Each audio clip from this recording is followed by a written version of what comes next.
మనందరి కోసం ఈ లోకానికి వచ్చి ప్రాణం పెట్టారు యేసుక్రీస్తు ప్రభువారు. ఆయనతో పాటు ఉండాలని కోరుకున్నారు. అది మరి ఆయన గురించి చెప్పుకుంటా ఇచ్చుకుంటా వస్తున్నాను.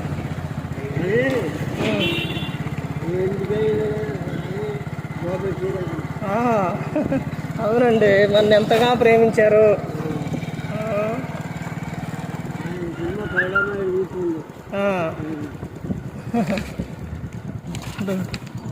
యేసుక్రీస్తు ప్రభువారు.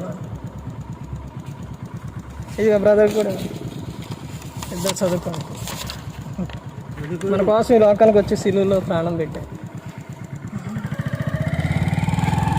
అన్నా. ఇక దేవుని మాటలో యేసుక్రీస్తు ప్రభువారు ఈ లోకానికి వచ్చి సిలువలో ప్రాణం పెట్టారు.